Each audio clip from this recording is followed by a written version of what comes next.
आप देख रहे हैं AIN नेटवर्क, देश को समर्पित। 2 मिनट का लगाओ ना सबका। नमस्कार, AIN नेटवर्क पर आपका स्वागत है। मेरठ के दादरी गांव में पिछले दिनों सम्राट मिहिर भोज के मामले में एक बड़ा गुर्जर महापंचायत हुई और उसमें उपद्रव भी हुआ। महापंचायत के बाद कुछ गुर्जर नेताओं की गिरफ्तारी हुई, कुछ युवकों की गिरफ्तारी हुई है और हालांकि बाद में प्रशासन के द्वारा जिस गांव में विवादित बोर्ड लगा था उस बोर्ड को भी हटा दिया गया है। वो गांव भी दादरी के पास का ही गांव है, राजपूत समाज का गांव है कपसाड़। बोर्ड हटा दिया गया और पुलिस प्रशासन अभी वहां तैनात है, मुस्तैद है। लेकिन जो गुर्जर समाज के युवक हैं जो इस मामले में जेल में बंद हैं, उनकी रिहाई को लेकर आवाज़ उठ रही है और गुर्जर समाज में कहीं ना कहीं रोष पनप रहा है। पूरे मामले पर लगातार सरकार की तरफ से भी नज़र बनाई हुई है, तो वही विपक्ष इस पूरे मुद्दे को लपक लिया है और इस पर जमकर राजनीति भी हो रही है। विपक्ष की तरफ से कहा जा रहा है कि बीजेपी एक समाज विशेष की आवाज़ को दबा रही है, शोषण कर रही है, तो वहीं गुर्जर समाज के लोग बड़े आंदोलन की तैयारी कर रहे हैं, आंदोलन की धमकियाँ दे रहे हैं। इस वक्त हमारे साथ बात करने के लिए गुर्जर समाज के बड़े संगठन युवा गुर्जर महासभा के राष्ट्रीय सचिव लोकेश गुर्जर जी हैं, उनसे बातचीत करेंगे। क्या जिस तरह से गुर्जर और राजपूत समाज के बीच पिछले 2-3 सालों से ये खींचतान और ये विवाद सम्राट मिहिर भोज को लेकर के चला आ रहा है और दोनों समाज लगातार टकराव की स्थिति में हैं, बार बार ऐसी स्थिति बनती है, क्या इससे सामाजिक फ़ायदा नफ़ा नुकसान क्या हो रहा है और प्रदेश और देश की जो सौहार्द है, जो परस्पर जो भाईचारा है, उसको कितना खतरा है, इन तमाम चीज़ों पर बात करेंगे। और क्या जिस तरह से दावे किए जा रहे हैं कि कहीं ना कहीं इस मामले में राजनीति हो रही है, सम्राट मिहिर भोज को आगे रख करके 2027 का जो यूपी विधानसभा का चुनाव है उसकी तैयारियां हो या अगले साल होने वाले पंचायत चुनाव, जिला पंचायत चुनाव की तैयारियां। हम बातचीत करेंगे लोकेश जी से। लोकेश जी, आपका बहुत बहुत स्वागत है। बहुत बहुत धन्यवाद आपका। आपने देखा होगा मेरठ के दादरी गांव में महापंचायत की गुर्जर समाज के लोगों ने और फिर वहां पुलिस के साथ झड़प भी हुई। कपसाड़ गांव में सम्राट मिहिर भोज के बोर्ड को लेकर के पूरा मामला हुआ था। आप इस पूरे प्रकरण को कैसे देखते हैं? देखिए, जो प्रकरण हुआ है वो बहुत दुर्भाग्यपूर्ण है। हमारे नए नए बच्चे जो अभी जिनका एक फ्यूचर बनना चाहिए वो इस तरह के मामलों में इन्वॉल्व हो रहे हैं और उन पर मुकदमे कायम हो रहे हैं, उनका भविष्य अंधकार की ओर जा रहा है। मैं इस पूरे घटनाक्रम को लेकर बहुत चिंतित हूँ। मेरा ये मानना है कि अगर बोर्ड से आपत्ति थी तो 10 लोग जाकर वहाँ के एसएसपी और डीएम को इस संबंध में कह सकते थे कि इस बोर्ड को उतरवाइए, अदरवाइज हमें पंचायत करने के लिए मजबूर होना पड़ेगा। लेकिन सीधी पंचायत की और फिर उसमें कुछ उपद्रवी आ गए और उपद्रवियों ने वहाँ पे पथराव कर दिया और उस पथराव के कारण बहुत सारे हमारे साथी गुर्जर समाज के साथी जिन पे मुकदमे दर्ज हुए, पहले उनको शांति भंग की आशंका में 151 में जेल भेजा और फिर उनके पास दूसरे मुकदमे लगा दिए। तो ये बहुत दुर्भाग्यपूर्ण घटनाक्रम है। आप इसको ऐसा मानते हैं कि जरूरत नहीं थी महापंचायत करने की, पहले पुलिस प्रशासन से बात की जाती, प्रार्थना पत्र दे करके रिक्वेस्ट की जाती कि आप इस बोर्ड को हटवा दीजिए, इस जो नाम है जिससे आपत्ति थी गुर्जर समाज को। तो आप क्या मानते हैं कि गुर्जर समाज के लोगों की तरफ से जो महापंचायत है उसकी जरूरत नहीं थी, ऐसा आप मानते? देखिए, मेरठ के जो हमारे जनप्रतिनिधि हैं वहाँ पे एक मंत्री हैं, एक विधायक हैं और कम से कम 7 से 8 जिला पंचायत सदस्य हैं, 5 ब्लॉक प्रमुख हैं। कोई भी उस पंचायत में नहीं था। आप ये सोचिए कि जब इतने जिम्मेदार लोग, वरिष्ठ लोग जो मंत्री भी हैं और खुद वहाँ के मंत्री डॉक्टर सोमेंद्र तोमर ने सरकार द्वारा परमिशन लेकर सम्राट मिहिर भोज के बोर्ड लगवाए हैं, तो अगर आपको ऐसी कुछ आपत्ति थी तो आप अपने जनप्रतिनिधियों से बात करते। और अगर जनप्रतिनिधि आपकी बात को नहीं मानते या कोई रिस्पॉन्स नहीं देते तब आप जाकर इस तरह की पंचायत का आयोजन करते। लेकिन अब हमारे यहाँ पर भी आपने देखा होगा कि गुर्जर गौरव यात्रा निकली थी जी। तो एक मिनट अध्यक्ष जी, हाँ मेरा एक सवाल है आपसे। क्या गुर्जर समाज के जो युवक थे जिन्होंने मतलब ये महापंचायत बुलाई दादरी गाँव में, इन्होंने जल्दबाजी कर दी या बिना ना समझी में, जिस तरह कहते हैं बिना सोच समझे ये कदम उठा दिया महापंचायत का और बड़े अपने नेताओं से, समाज के जो जनप्रतिनिधि हैं उनसे शायद राय मशवरा भी नहीं की, ऐसा लगता है क्या? हाँ, देखिए, अब ऐसा प्रतीक तो ऐसा ही होता है। हमारे यहाँ पर सहारनपुर में जो गुजर गौरव यात्रा निकली थी उसमें 1-1.5 लाख लोग शामिल हुए थे। आप भी उसमें थे, हम भी थे। तो वहाँ पर एक मूंगफली का दाना भी इधर से उधर नहीं हुआ था, क्योंकि जिम्मेदार लोग बहुत थे, नौजवानों को साथ लेकर चल रहे थे और प्रशासन के साथ, प्रशासन भी हमारे साथ चल रहा था। और आपने खुद देखा कि कितनी शांतिपूर्ण तरीके से एक जन सैलाब उमड़ा और उन्होंने एक संदेश देने का काम किया पूरे भारतवर्ष में। लेकिन तो मतलब ये जो मेरठ के दादरी गांव की जो महापंचायत है गुर्जर समाज की, इसमें जिम्मेदार लोग नहीं थे जो मेरठ जिले के जो आप कह रहे हैं जिनको? मैं आपको बता रहा हूँ ना, जो मेरे पास मेरठ से जो खबर है उसमें दोनों विधायक नहीं थे। जो एक मंत्री भी है उनमें एक विधायक हैं, अतुल प्रधान और सोमेंद्र तोमर। 5 ब्लॉक प्रमुख नहीं थे, ना ही जिला पंचायत सदस्य था एक भी, ना ही। कौन लोग थे जो महापंचायत कर रहे थे? फिर वो गुर्जर महापंचायत कैसे थी जब? ये तो गुजर महापंचायत तो कोई भी कर सकता है, हम भी कर लेंगे, आप भी कर लो।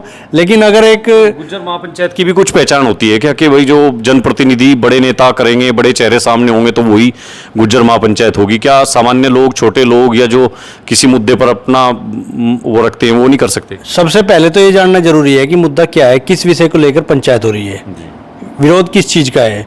अगर विरोध है तो इस विरोध से कैसे निपटे? एक तरीका तो ये है कि मुझे महापंचायत करनी ही करनी है, चाहे कुछ हो या ना हो, मैं महापंचायत करूंगा, चाहे कोई किसी मुद्दे का समाधान हो या ना हो, मुझे महापंचायत करनी है। और दूसरा ये है कि अगर ये बोर्ड लग रहा है और मुझे लगता है कि इस बोर्ड को हटवाना है, तो सबसे पहले मैं अपने जनप्रतिनिधियों से बात करूं, प्रशासन से बात करूं, और अगर वहां पर उसका समाधान नहीं निकल रहा है तब जाके मैं महापंचायत करूं। लेकिन हो सकता है बात की गई हो वहां, लेकिन मैं आपसे ये पूछ रहा हूं कि भाई अगर बात की भी होगी और चलिए महापंचायत बुला भी ली, तो आखिर जैसे मेरठ सिटी के अंदर जो सम्राट मिहिर भोज को गुज्जर लिख करके बोर्ड लगाए गए हैं, उस पर राजपूत समाज के लोगों ने शायद आपत्ति जताई थी, और अब कपसाड़ गांव के बाहर जो स्वागत द्वार लिखा था उस पर सम्राट मिहिर भोज के सामने राजपूत लिखा था। तो दोनों जाति के लोग इस बात पर आमने सामने टकराव की स्थिति है कि वो राजपूत लिखने पर नाराज हैं तो एक गुज्जर लिखने पर। आपको क्या लगता है इससे फायदा किसको हो रहा है, नुकसान किसको है? अब देखिए, तो फायदा, ये तो राजनीतिक दल जो आजकल चुनाव सिर पे हैं, पंचायत के चुनाव भी आ रहे हैं, राजनीतिक दल अपने फायदे नुकसान के लिए युवाओं का प्रयोग करते हैं और उसी प्रयोग में दोनों समाज के युवा भ्रमित हो रहे हैं। बहुत सारे सम्राट मिहिर भोज उस प्रयोग का माध्यम बन रहे हैं। सम्राट मिहिर भोज भी है, पूरे प्रदेश के अंदर ये स्थिति है, ऐसा नहीं है खाली सम्राट मिहिर भोज है, और भी बहुत सारे सम्राट हुए जिनके ऊपर इस तरह की मामले चल रहे हैं। अब मैं तो एक नहीं, आप एक जिम्मेदार संगठन के, जो गुर्जर समाज का पुराना संगठन है, आप लगभग 15 से 18 साल से हम देख रहे हैं आपको, आप समाज में काम भी कर रहे हैं, आप भी उस महापंचायत में नहीं गए, आपका कोई समर्थन शायद हमने कहीं सोशल मीडिया पे नहीं देखा। तो क्या आपको क्या लगता है कि भाई इससे जो इस तरह की टकराव की स्थिति दो समाजों में हो रही है, इससे क्या कुछ निकलेगा? देखिए विपिन जी, मैं डॉक्टर यशवीर सिंह जी की विचारधारा को मानता हूँ, और डॉक्टर, जिस समय मैं इस लाइन में आया था समाज सेवा गुर्जर महासभा में, जब मैं आया तो डॉक्टर यशवीर सिंह जी ने हमें एक बात बताई थी कि गुर्जर समाज को सरदार वल्लभ भाई पटेल की विचारधारा पर चलकर ही लाभ है।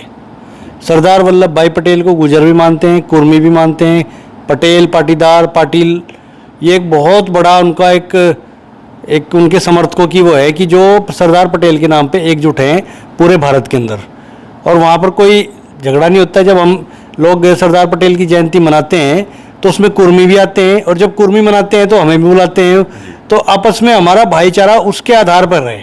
लेकिन यहाँ पर उल्टा देखने को मिल रहा है। हम कहते हैं कि भाई सम्राट मिहिर भोज के मामले में नहीं ऐसा हो सकता क्या? कम से कम दोनों समाज मिलकर के जयंती मनाएं, या दोनों समाज आपस में मिलकर के रहें। गुर्जर समाज ने तो कभी भी मना नहीं किया है कि कोई सरदार मिहिर भोज जी की जयंती ना मनाए, और हम तो चाहते हैं कि वो भी आए, सब साथ मिलकर मनाएंगे, क्या दिक्कत है भाई? सरदार, फिर विवाद की वजह क्या है? जिस तरह से अब दादरी में, उससे पहले सहारनपुर में, उससे पहले अलग अलग जगहों पर ये विवाद आखिर पैदा कौन कर रहा है? क्या पर्दे के पीछे कुछ मतलब सियासी लोग हैं? राजनीतिक ताकतें तो हमेशा ही होती हैं विवाद पैदा करने के लिए। अभी आपने देखा है कि किसान नेता हैं, तथाकथित किसान नेता, वो आए दिन कुछ ना कुछ ऐसी बात कहते रहते हैं जिससे दूसरे लोगों को अच्छी नहीं लगती है वो। और मेरा तो मानना है कि किसानों की लड़ाई तो वो लड़ते ही नहीं है, वो तो खाली समाजों को लड़ाने का काम कर रहे हैं। मैं उनसे भी अपील करूंगा कि समाजों की लड़ाई लड़वाना बंद करें। अभी पिछला चुनाव था, लोकसभा चुनाव, उसमें इन्होंने जम के जातिवाद फैलाया, जम के दूसरे समाजों को गाली दी।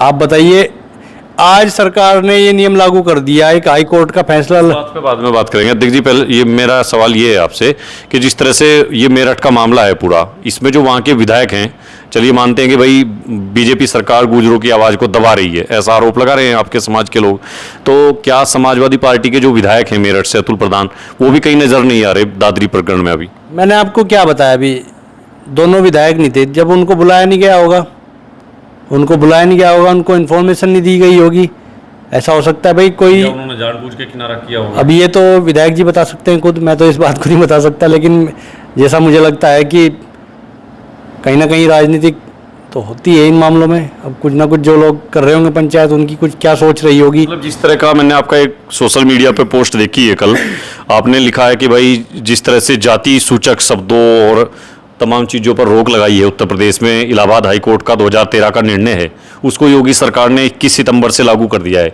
कि यूपी में अभी जाति सूचक शब्दों का, नामों का, जातिगत रैलियों का पर पाबंदी रहेगी, बैन होगा। तो इस पर आपने बहुत कुछ लिखा है सोशल मीडिया पर, आपने लिखा है कि भाई तमाम चीज़ों पर पाबंदी होनी चाहिए, क्या चाहते हैं आप? नहीं, मैंने तो केवल सरकार के फैसले की टाइमिंग पर सवाल उठाया है। जब लोकसभा चुनाव के अंदर पूरे प्रदेश के अंदर जाति सूचक रैलियां की जा रही थी, मोदी जी को हराने के लिए तमाम प्रयास किए गए और योगी जी की जाति बताई गई कुछ लोगों के द्वारा, कुछ समाजों के द्वारा, तो उस समय तो इस तरह की, ये 2013 का फैसला था, ये तो लोकसभा चुनाव 1 साल पहले हुआ, तब क्यों नहीं रोक लगाई है? आज रोक लगाने का तो मतलब यही है कि अब अपना नंबर आया तो अब रोक लगा दो। भाई समाज में जो विघटन हो रहा है कोई आज से थोड़ा ही हो रहा है, ये तो कई वर्षों से चल रहा है। अब जैसा कुछ लोग कहते हैं कि भाई सरकार में हमारा प्रतिनिधित्व न्याय के बराबर है, जैसा हमारे भी समाज का मानना ये है। और अगर आप थोड़ा पीछे जाओ तो ये योगी 2 है, 2.0 जो योगी जी की सरकार है, इसमें पश्चिमी उत्तर प्रदेश में एक मंत्री बने थे, भूपेंद्र सिंह जी, बाकी सारे समाजों से एक राज्य मंत्री उन्होंने बना दिए। अब ये आप इसका क्या अर्थ निकालोगे, भाई क्यों बनाया आपने राज्य मंत्री, आप कैबिनेट क्यों नहीं बना रहे हो? एक बार मैं आपका जो आपने लिखा था पोस्ट में, वो एक बार आपको पढ़ के सुना दूं, आपकी याद नहीं है। मुख्यमंत्री योगी जी को उत्तर प्रदेश के लोगों ने पक्के हिंदूवादी नेता के रूप में पसंद किया है, उनके काम करने के तरीके को पूरे देश में सराहना हुई है, मगर जिस समाज में वो जन्मे उसी समाज ने सबको बताया कि वो किस समाज से आते हैं। एक संत की जाति बताकर पहले ही अपराध कर चुके थे ये लोग। किन के लिए आप ये कह रहे हैं? जो उनके समाज के लोग हैं। अच्छा, वो एक संत थे, उनकी तरफ से वो एक संत थे और एक संत के रूप में 5 बार वो लगातार गोरखपुर से सांसद रहे। वहाँ पे ऐसा नहीं है कि उनको एक ही जाति के लोग वोट करते हैं और वो एक ही जाति के लोगों के एमपी थे। राजनीति एक समाज से नहीं होती है। मुख्यमंत्री उनको एक समाज ने नहीं बनाया है, उनको सब ने बनाया है, हिंदू सनातन धर्म। क्या मानते हैं फिर ये जो है सब जातियों ने बनाया है, तो ये जो कवायद है यूपी सरकार की, ये फैसला जो लागू किया पूरे प्रदेश में, ये समाजवादी पार्टी की जो गुज्जर चौपाल हैं, जो पीडीए का नारा जो दिया, और राजकुमार भाटी के जो वेस्ट यूपी में दौरे हुए, क्या ये उसका डर है, उसके बौखलाहट है बीजेपी में? नहीं, राजकुमार भाटी के कार्यक्रम की कोई बौखलाहट नहीं है। राजकुमार भाटी तो अभी कुछ दिन पहले सारे गुज्जर भाटियों को जैसलमेर के किसी उसके संतान बता रहे थे, तो राजकुमार भाटी नहीं, कम से कम उन्होंने गुर्जर समाज के प्रतिनिधित्व भागीदारी की बात तो करी है। ये जो मीर भोज के नाम पे जगह जगह आपस में झगड़े हो रहे हैं और भी अन्य समाजों में इस तरह के तनाव, कहीं पे जाट गुजर लड़ रहे हैं, कहीं पे गुजर राजपूत लड़ रहे हैं, इन सबको कंट्रोल करने के लिए चुनाव आने वाला है चूंकि, तो इन्होंने इसको लागू किया है। ये पहले से 2013 का फैसला है, लेकिन मैं फिर वही है कि ये फैसला उसी, इसका मतलब जो है योगी जी और बीजेपी अब इसका फायदा लेना चाह रहे हैं कि भाई कम से कम जातियों के नाम पर जो लामबंद होंगी जो जातियां, उनको रोका जाए और हिंदुओं की वोटों का ध्रुवीकरण हो किसी तरह से। बिल्कुल बिल्कुल, भारतीय जनता पार्टी और मुख्यमंत्री योगी जी ये चाहते हैं कि अब जो जातियों के नाम पे अलग अलग सम्मेलन हो रहे हैं, जातियों के नाम पे लड़ाई झगड़े हो रहे हैं, उनको कंट्रोल किया जाए, वो ना हो, क्योंकि चुनाव आने वाले। कैसे देखते हैं संवैधानिक दृष्टि से इसको, कैसे देखते हैं? अधिकार है आपको जातीय कार्यक्रम सम्मेलन करने का या नहीं है? नहीं, जब हाई कोर्ट का आदेश है तो संवैधानिक ही है। अब देखो, आदेश वो हमारा तो है नहीं, हाई कोर्ट का आदेश है, सरकार उसे लागू कर रही है। गुर्जर संगठन भी इस बात पर सहमत है कि जो हाई कोर्ट ने कहा है अब उसको मानना चाहिए और जातिगत रैलियां जो है, जातिगत आयोजन नहीं होने चाहिए। नहीं, मैं इस पे सहमत नहीं हूँ। जातिगत रैली तो पहले से होती है, ये गुर्जर महासभा के भी बहुत सारे अधिवेशन हुए और आगे भी होंगे, यहाँ नहीं होंगे दूसरे प्रदेशों में करेंगे, लेकिन ये उत्तर प्रदेश का के हाईकोर्ट का फैसला है जिसको राजनीतिक कार्यक्रम जाति के नाम से नहीं होंगे, आप गुर्जर समाज के सामाजिक कार्यक्रम और प्रतिभा सम्मान समारोह, गुर्जर समाज की वैवाहिक कार्यक्रम ये तो कर सकते हैं, लेकिन शायद मुझे लगता है जातिगत कार्यक्रम नहीं हो पाएंगे। अब जो राजनीतिक दलों के जातिक कार्यक्रम थे राजनीतिक लाभ लेने के लिए उन पर रोक लगाई है हाईकोर्ट ने, ये पहले से है 2013 से।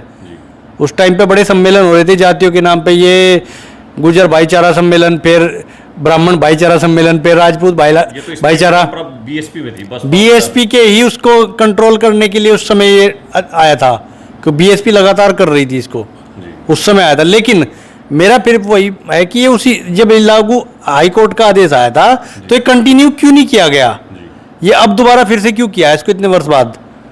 क्योंकि अब चुनाव आ रहे हैं, शायद मुख्यमंत्री को लगता है कि चुनाव में नुकसान हो सकता है, इसलिए वो कर रहे हैं। तो 2027 के चुनाव से ठीक पहले इसलिए इसको लागू करा। बिल्कुल।